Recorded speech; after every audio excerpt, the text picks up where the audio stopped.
Okay. In doing paradoxical interventions, there are three main factors. Joining, and joining. Okay? So those are the main factors of doing an intervention. Okay?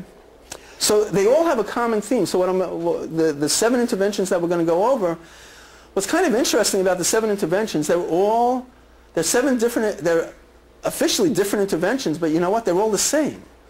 Okay? Because they all come back to joining, they all come back to connecting, bonding, attaching. Okay? And specifically, what interventions do is they create a win-win double bind for that client. Okay? Meaning that no matter what that client does, they will win. Now, if you think about the clients you work with, very often the background that they come from is a lose-lose environment. Then no matter what they've done in the past, they lose. Okay? Okay, they've always gotten into trouble. They've never done it right. They're always told how wrong they are, how bad they are. In their mind, they're a loser. Okay? So, and very often what's interesting, I think, there was an article written that the person, a recent article, that paradoxical intent is destructive in treatment. Okay, basically that's what it came down to. But the point of that was that if you put the person in a lose-lose double bind, which they've generally grown up with, very often the kids that we work with have been in a lose-lose double bind, which is a paradox as well, okay, then what's going to happen is that they're going to feel that will increase their sense of abandonment, that no matter what they do, they can't attach because they're always going to be put back in that sense of abandonment. So as the clinician, what I want to do is I want to undermine their sense of abandonment so that no matter what they do, they're going to feel that sense of being connected. So how do I do that? In terms of the common theme is to, again, enhance win-win double binds, to give that client unconditional positive regard. Again, the intent is always, any intervention I do, the underlying intent is to strengthen the alliance. Okay, that's the common aspect, the common denominator of all the interventions, and basically that we are buddies. Okay, that we are buddies and working together. So, in terms of in my communication with the client, I will often talk about we are going to plan your behavior. Right, together we're going to schedule your upcoming, this week's upcoming events, okay? But I'm doing it as a we and a together, all right? So the client, I'm basically undoing their sense of feeling alone and isolated. Okay? So in terms of looking at prescribing the behavior, basically what the clinician is saying is, all right, we're going to prescribe your behavior. This is the main paradoxical intervention that Paradox is known for is the clinician prescribes the behavior. But what the clinician is saying is, I'm with you. I know what you're going to do. So I'm going to prescribe it so that when you do the behavior, I'm going to be with you. Okay?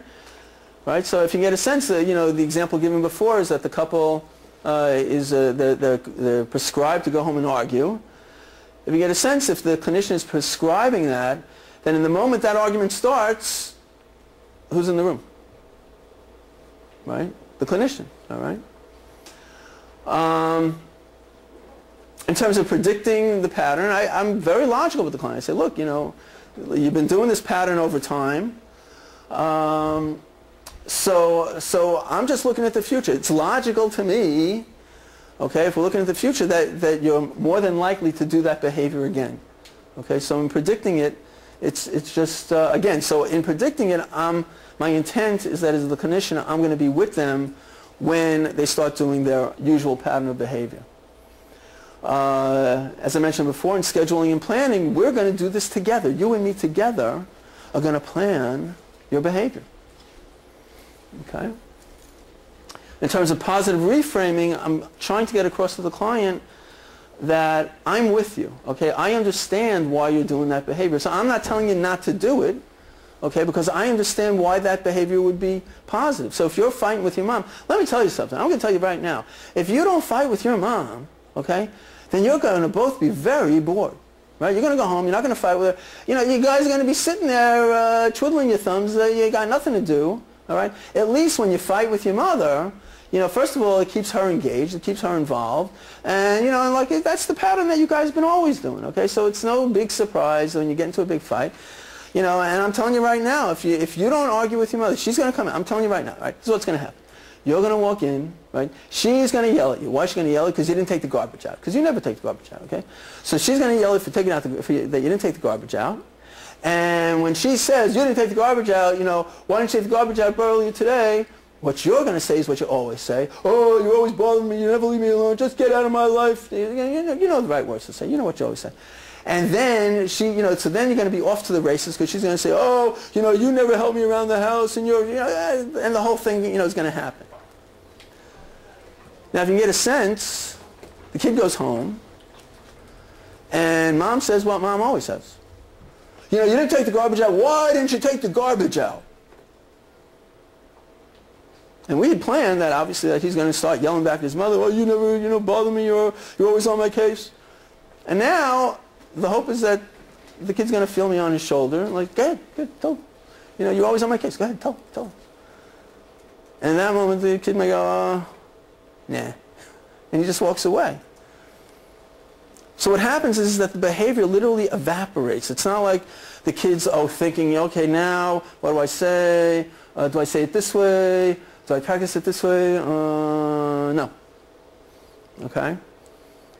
All right? So what literally happens is that he just doesn't do the behavior. And it's not that, again, that the kid will never do the behavior again. But what he realizes is that it's a predictable pattern between him and his mother. He always assumed that when him and his mother would fight, that it was a spontaneous thing. It was a spontaneous event. All right? And in his mind, and you know, it's like, yeah, that's what we always do. And, you know, I'm just not going to let her get away with that. I'm telling you right now, she can't get away with that.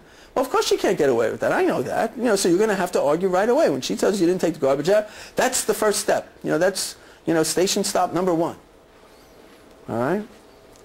But now that the client knows that they're at station stop number 1, do they want to get on? Right? Do they want to get on the train at that point? Questions? Any questions about that?